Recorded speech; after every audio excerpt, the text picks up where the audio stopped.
Very interesting adaptation that we certainly were not expecting. Well, they did do this yesterday, and there was a little thing just in the back of my head. He was like, "Yo, that they could do it again," and well, here we go. They're potentially doing it again. Captain Snake and Dragon Skull swap their champions last second again to run the Mundo mid and the Swain top potentially.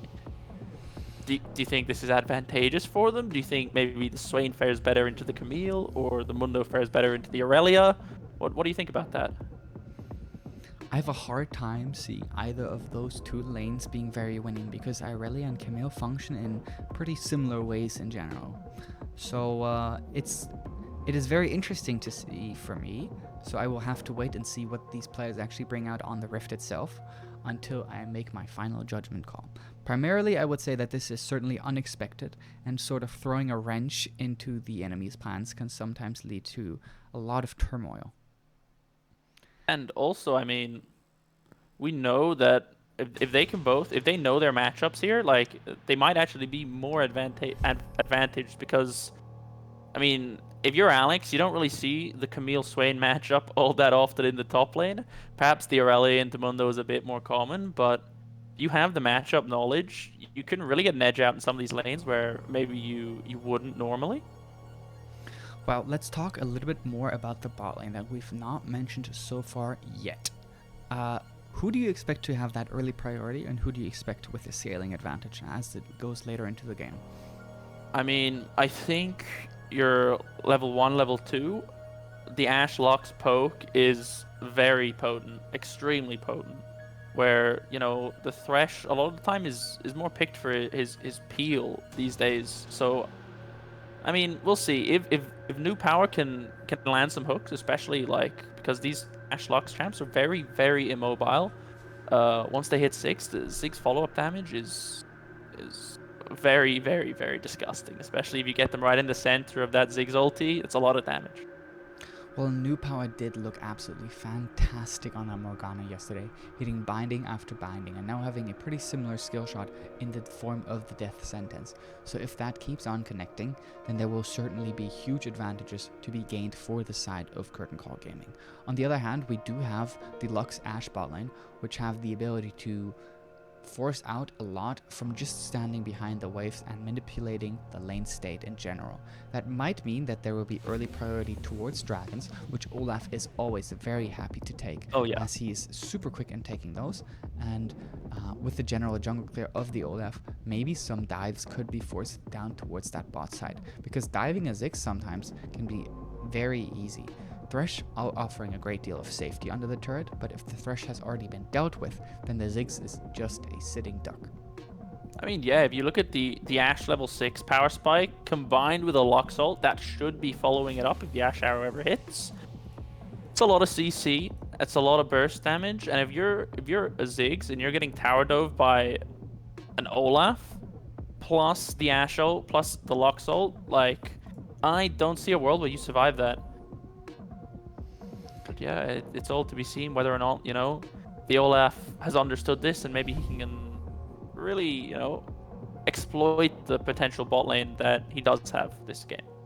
Then how do you feel about the Olaf coming into the other lanes, as we are going to be transitioning into the in-game state for our first game of the day between Curtain Call Gaming and the United War Unicorns? Welcome to the Rift. But yeah, harking back to what you said there, I mean, say Olaf Mundo, they're both just gonna press Q, and if the axes land, they're gonna deal some damage and slow, and they can run down a lot of different people.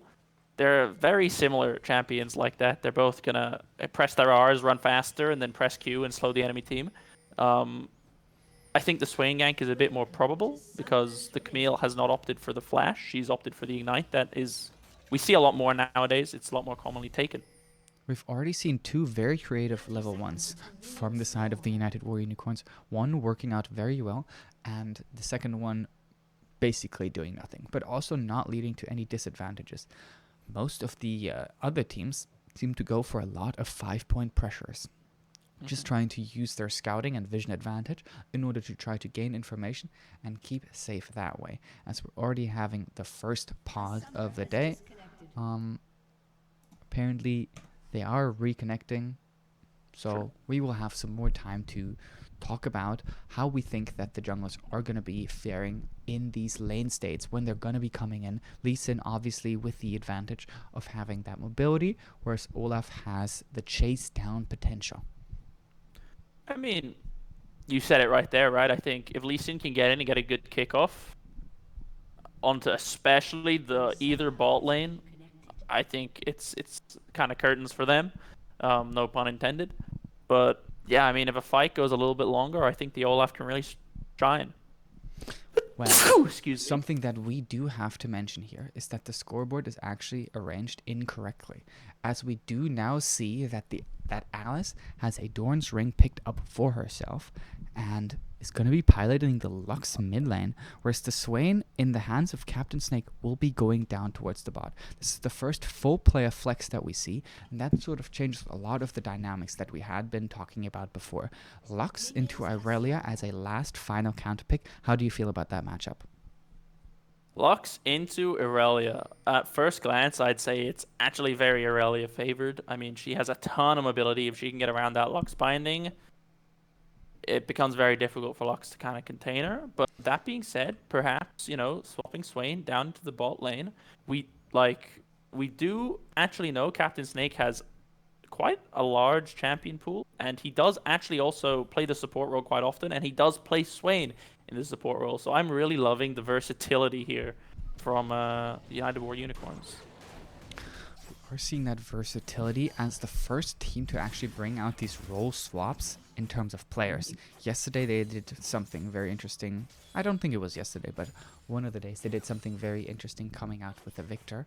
So we will be seeing whether their flexibility is a constant and whether that can actually catch teams off guard, as it certainly did catch us, the casters, off guard in draft. Yeah. I mean, yeah, true. I mean, this Mundo Lux Swain combination, we thought, Dragon Skull might pull it out mid. It looks like he's pulling it out top today. I mean, I just like to really see like the full range of each of these players, and I think it's really good that they're showing it to us today and yesterday. Well, look at what Kung Fu is doing here. He started up as we already see a trade down towards the bot lane. Shahara going extremely low, and the ignite forced out from the flash means that she has to flash away. There's no heal available in that bot lane, only an exhaust. Whereas the Ziggs did elect for the TP, but this is already putting Shahara in a very rough position where a new power yet again is trying to demonstrate why he is supposed to be feared in this tournament. Yeah, it's your standard level 2 power spike. Shahara doesn't really respect it maybe as much as he should, and great punish from new power. Ooh, and stun landing for the Irelia, and the binding whiffing means that there is now a lot of threat for a solo queue in that mid lane, but no further aggression will be coming out from the side of Indrax here, as we will be returning to rather normal lane states. Down toward the bot side, we see that the bot lane for the side of Curtain Call Gaming is opting for a cheetah recall, whereas Olaf and Lee Sin are going to be finding each other towards the Scuttle Crab here. Kung Fu connecting with the first shot already, as both of them smite the Scuttle Crab for HP. He now picks up the axe. No, he doesn't. Very late, and Alex Big Show has the first roam as Dragon Skull flashes over the wall. Mythical goes down as first, but Kung Fu now over the wall with the support of Indrax finds Dragon Skull in the pit as well. Binding landing on towards Kung Fu here, who fails to flash over the wall, but Mistress Alice cannot fully convert on that. Kung Fu waiting for Indrax to show up in the pit so that he can get out, and that will mean at least one Scuttle Crab for the side of Curtain Call Gaming, but more importantly, the first 2 kills of the game. Right. Olaf, no priority mid, no priority top. He really should just be giving that and going straight to bot Scuttle.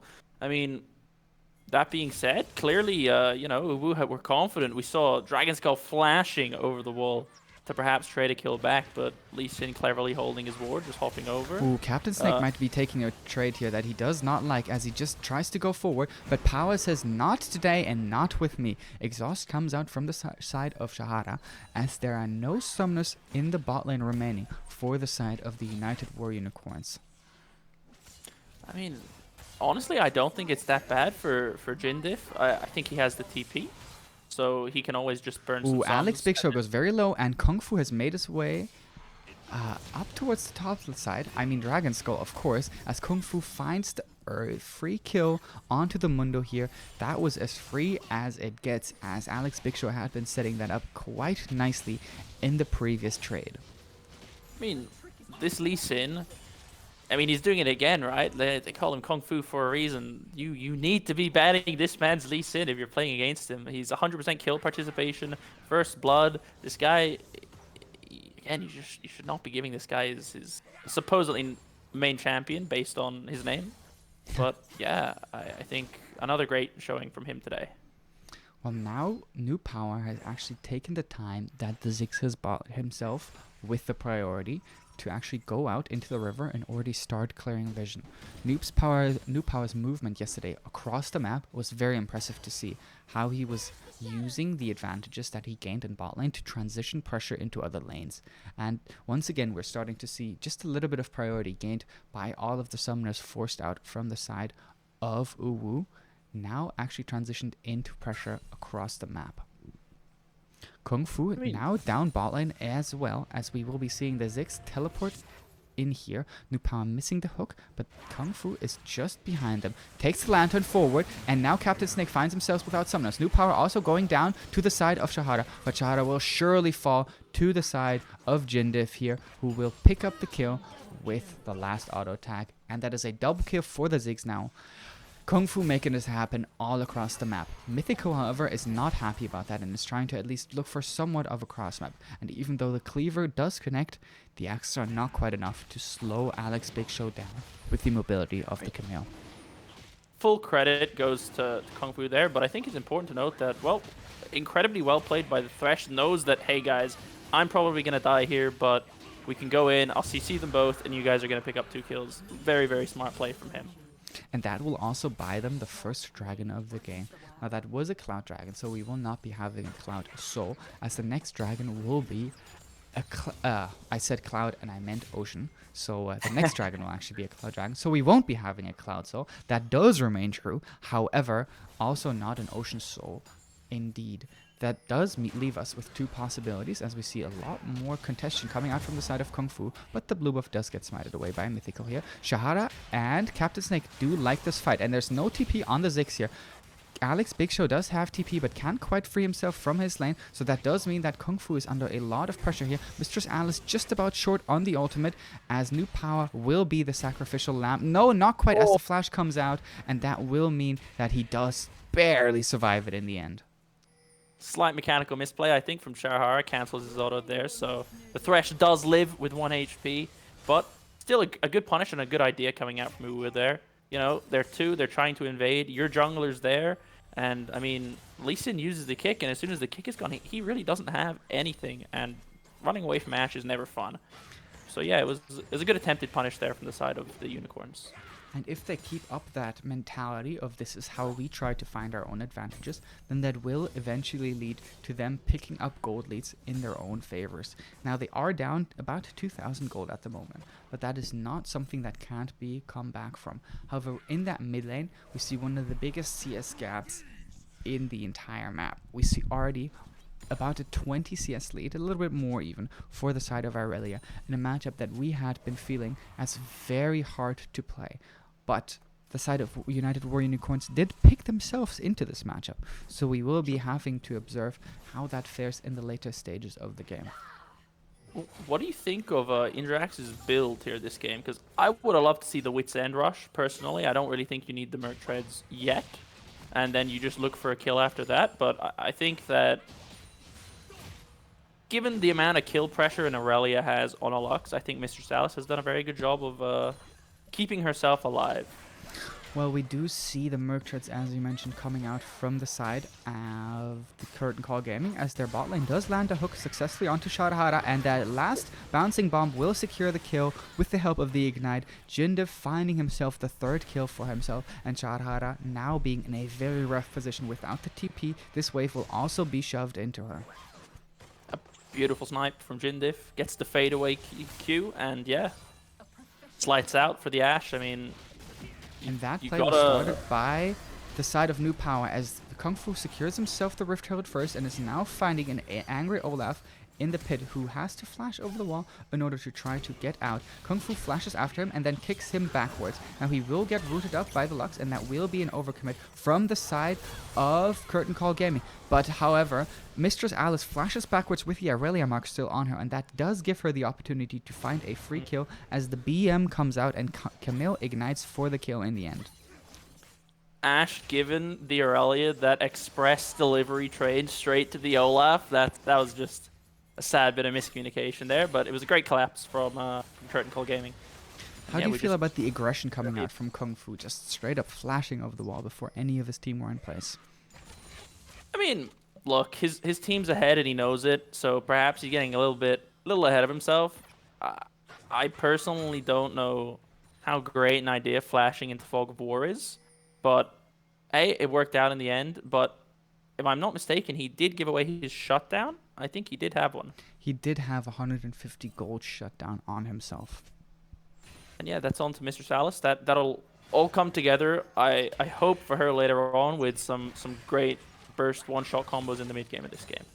Well, they are going to be having to play about around the Fog of War that they might be able to create like in that previous play. And if Kung Fu gets overzealous once or twice more, there might be an opportunity for the United Warrior Unicorns to find themselves back into the game. As we are right now, they do have themselves a Rift Herald secured and about a 4,000 gold lead now without having even placed the Rift Herald down. So we will be having to see where that Rift Herald does end up dropping in the end. Hook whiffing from the side of New Power, and now they're in a pretty rough position as the Enchanted Crystal Arrow connects onto Jindif, and that will be the second kill for Shadahara as she also finds the third one. So now a nice punish coming out from the side of Mythical, and the United Warrior Unicorns trio realizing how out of position the side of Curtain Call Gaming really was. I mean, this is kind of what we spoke about in draft, right? That Ashe ult followed up by the Olaf. I mean, we just saw it. Ziggs cannot do a whole lot about that. If he gets hit by that initial Ashe ulti, I mean, you can't peel Olaf off yourself. He's Olaf. He's just going to press R. And, I mean, it's great that they convert that into 2 kills onto the Ashe and a Cloud Drake. Well, they are now going to be met with the Ocean Soul. So who do you think is favored by that Ocean Soul? I mean, I know there's a lot of gold now onto this Ashe. This might be a solo kill here in the mid lane for the side of Indrax onto Mistress Alice. Easy as you like. Yeah, this is why we thought that the matchup would be pretty rough. And now Alex Big Show also demonstrating up in the top side why the Camille might be a pretty rough matchup into the Mundo. They will not find the second to last turret played, the penultimate turret played in that mid lane. But, yeah, I mean, this is exactly what I was scared of with this Aurelia pick. You have... Ooh, and the final explosive bomb coming in here for the Ziggs to pick up the Swain who was trying to recall. Captain Snake being a little bit unlucky there, not realizing how quickly that bomb caught would it actually shot come potentially. Potentially. Boris was trying to sell him some of the good stuff, you know, like, but hey, it is what it is. He opts to save his flash. Great snipe from Jindif, and yeah, I mean, looking at this game into later stages of it, there is a Fed Ashe, but there's also a Fed Aurelia and a Camille and a Lee Sin. So I don't know what tools the United Unicorns have to keep everyone off this Ashe. And even if they are being kept off, maybe the Ashe can actually find herself an Enchanted Crystal Arrow like this one right here onto Jindif, who's once again finding himself overextended in the side lane. And with the help of Mythical, that will be a free kill. Cross map comes in for the side of Curtain Call Gaming as they find the Mundo under the turret, and finally a top lane dive does go fully successful. True. They've learned from the last couple of days, 2 members is not enough for a top lane dive. They say, New Power, we need you. We need 3 men, and they make it work after the third man. If there was any man that was up to the job, it would be that New Power dude. He has been absolutely phenomenal yesterday and today, and once again showing what things a good support can actually do for a team. True, and I mean, full credit though to the bot side of the United Warrior Unicorn. Zig feeling the full brunt force of what an Ashe Arrow and an Olaf ulti can do. Yeah, it's just a bit of a sad time. He has his flash up. Maybe he could have flashed it, but once that Ashe Arrow connects, there really is not a whole lot he can do. Well, we did talk a little bit about the priority that, not necessarily priority, but the engage from the side of the United War Unicorns and how that can happen through that Ash arrow. And if Olaf is given the time to actually run into someone, then the pick can look extremely effective. And that has been once again demonstrated, as both of our bot laners here are really enjoying the Blaze meta. What do you think of the Ash's build? Obviously, we've seen it a lot circling. Everyone's going Halo Blades Ash. You go Shield Bow. You go Wit's End, and you kind of go from there. What do you think about the Wit's End this game in particular? I think it's not the most effective Wit's End. Wit's End obviously being a fantastic item in general. And another Enchanted Crystal Arrow. And once again, the Olaf here to try to follow up. Doesn't pick up the axe, so he can't throw quite another one. And that will mean that Jin Diff will find the kill on him. As the Swain is now also overcommitted under the turret and falls to the 4-man squad. Camille TPing just for fun. Just saying, hello, I'm here as well. As they're pushing down that mid lane turret. Satchel Charge picks up that turret as Alex Big Show is now exhausted under the turret, looking for the dive onto Shadowhara, takes the lantern out from New Power. Jindiff gets executed under the turret because the Mundo did not quite find any damage onto him, as he is now finding himself in that 4v1 plus the turret. But he is alive and kicking, as they're just looking to find maybe the turret, as it's at about half HP. They are finally landing CC and skill shots enough to finally take him down. And even though the laser comes in from Mr. Silence, it's not quite enough to pick up any return kills for themselves. Jindiff, truly sick and tired of being Ash ulted and Olaf ulted, flashes out. Straight Kobe dugs his ulti on top of the Olaf to pick it up. And yeah, I mean, he's just had New enough. Power is now getting chased down by Mythical's Olaf here, as there will be Kung Fu that is now in a bit of a pickle, has the lantern right in front of him, and with the hook that will mean that both of them do get out alive here. I mean, a little bit, you know, they took their foot off the pedal for a few seconds, and we can see the War Unicorns, they're not done here. They really want to get themselves back into this game, and they're ready to punish the mistakes that Curtain Call Gaming are making this game.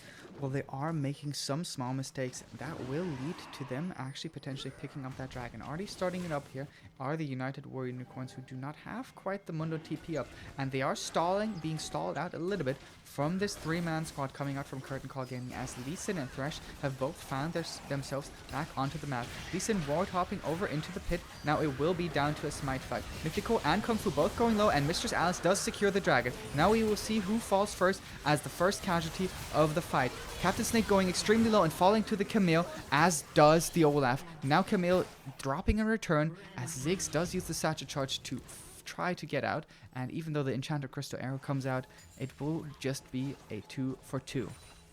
Ash was untouched that fight, and I mean, Alice somehow managed to get her hands on the Drake without her ulti. I think she managed to get it with her E.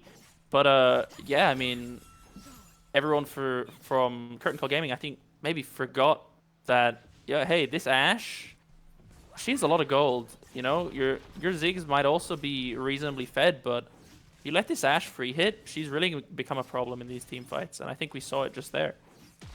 So that was an even fight, and at the position that United War Unicorns do find themselves, you do take those even fights. Now Indrax says, okay, I will try to pick up a turret in return, and does do so successfully without any pressure levied against him. New Power now going for a bit of an invade, spots out that there's a control ward around the Raptor pit for the side of United War Unicorns' red side jungle. What do you think about the Mountain Soul this game? Do you think that, I mean, we know Mountain Soul is a particularly one of the more powerful souls, but let's say the United War Unicorns I don't pick think up we have time. Maybe we do. Thresh doing what Thresh does best, Lantern, and, you know, taking away the kill opportunity. Oh, not gonna take it. But I was just gonna say, what do you think of Mountain Drake for both teams going into the later stages of this game?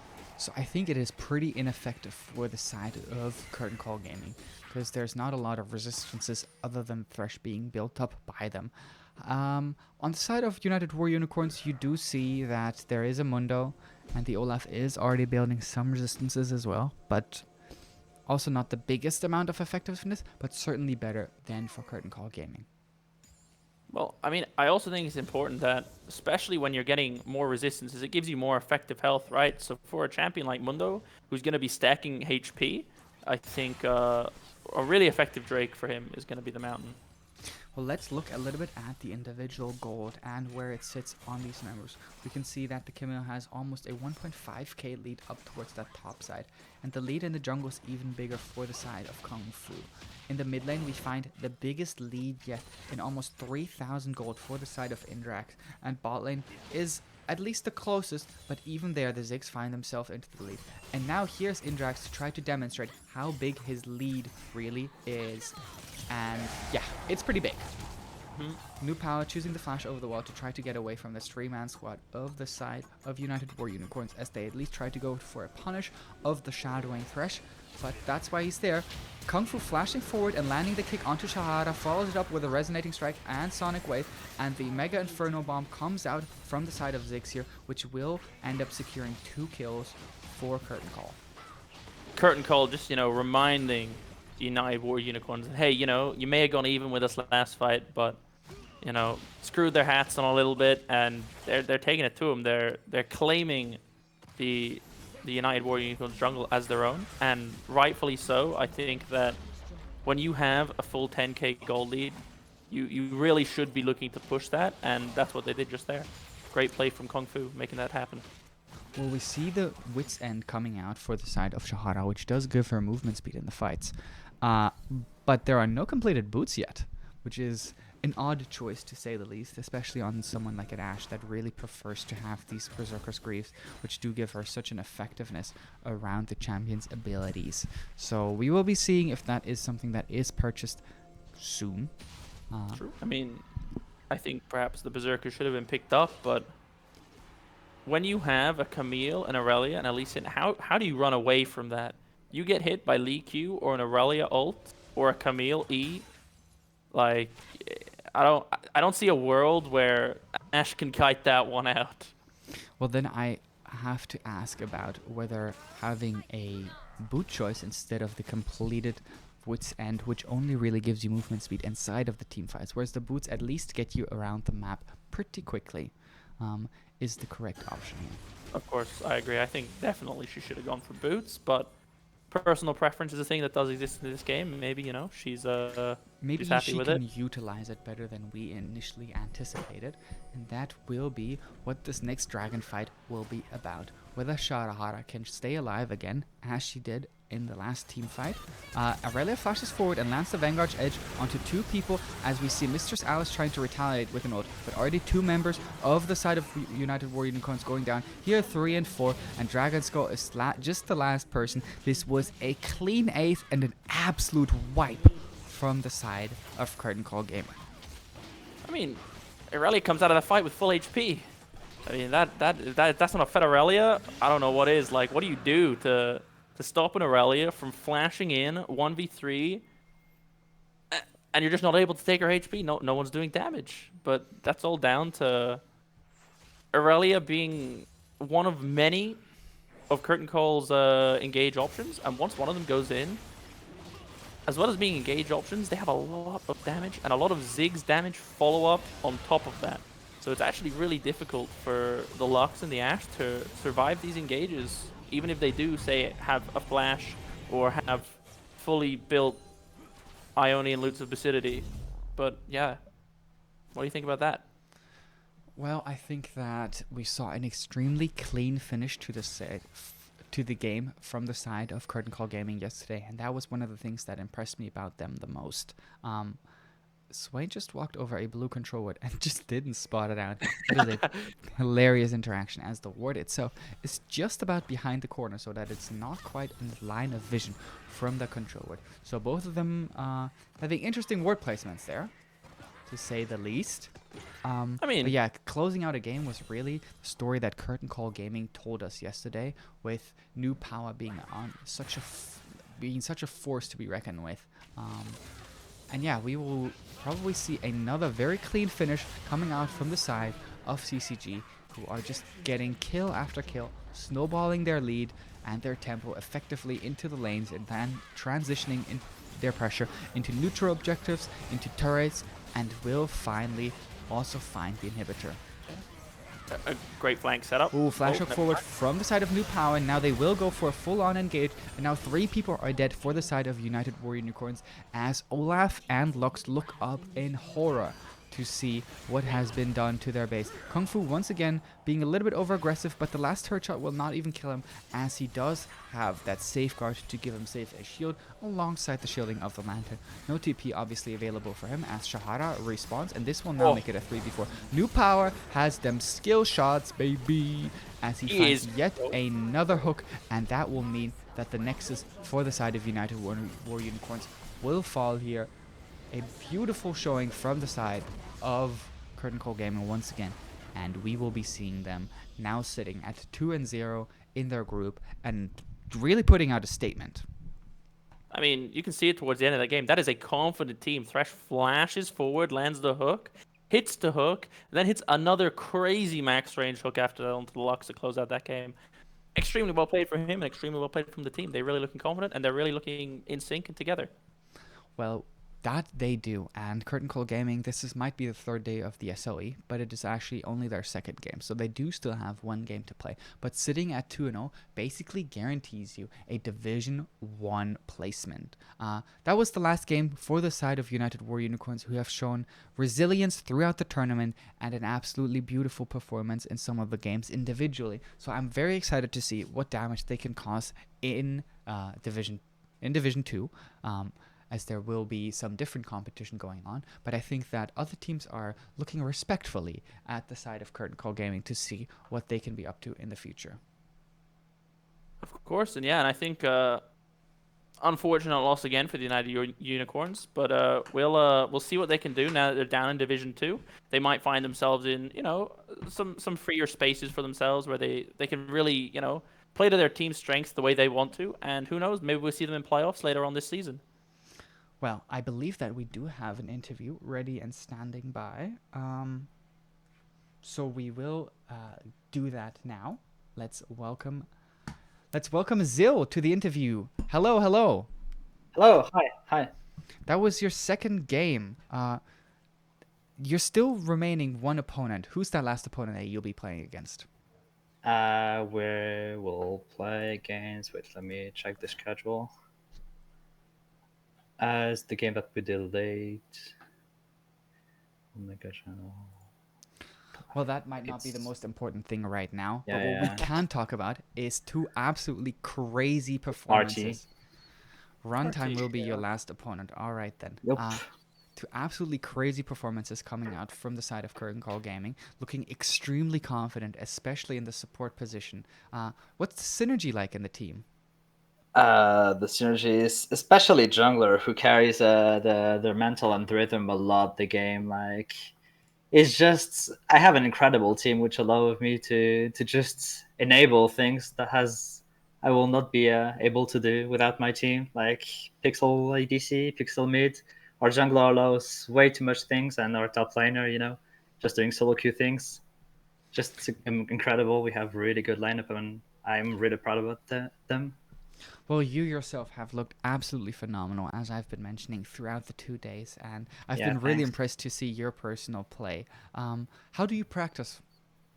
We're practicing like 2 days scrim and 1 day is a free day. So we're reviewing a lot of our games. I think spotting our mistakes is playing duo queue a lot with obviously duo queue bots for the synergy thing, and we just train as a team and individually, which makes us progress individually and as a team, which makes us perform kind of well so far. Well, go on, I was Brady. gonna ask. I don't know if noticed, but there's talk about a Camille magic pen boots. I don't know if that was noticed, but Wait, what? I mean that's just what I've been told by some people behind closed doors. But yeah, but talk to me about draft. I think that's it's more important. Did draft go to plan? Did you expect the Lux to end up going mid and the Mundo top and the Swain support? Because Uh, yeah, yeah. talk to me about that.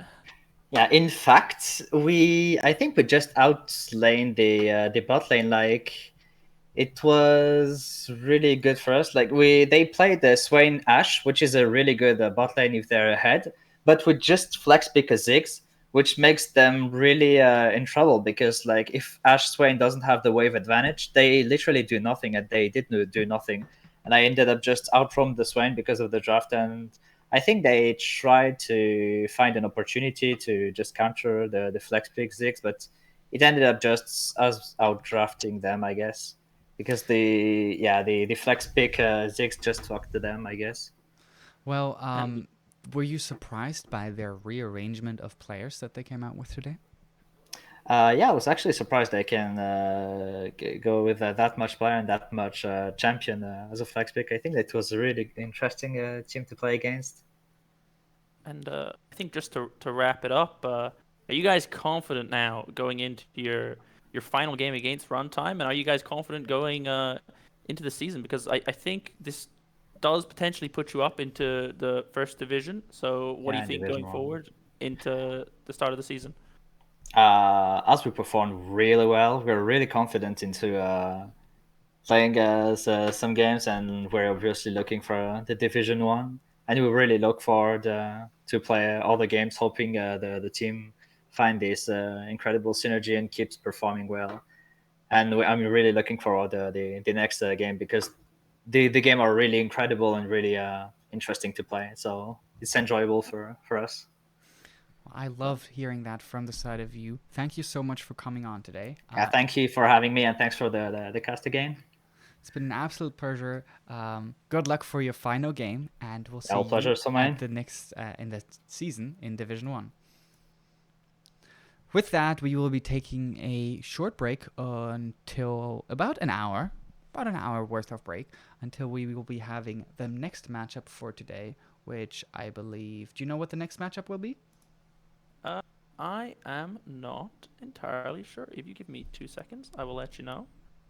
Uh, and I do not appear to be able to find it. But we will find it. We will get that announced. And yeah, I hope to see everyone back in an hour. I'm super looking forward to it. Hope you guys are too. At 6, we will be I'm having Unknown Enemy versus Team Insomnia, two teams that are still yet to look for their first win, I believe. perfect. I mean, two teams, they're hungry and they're ready to go.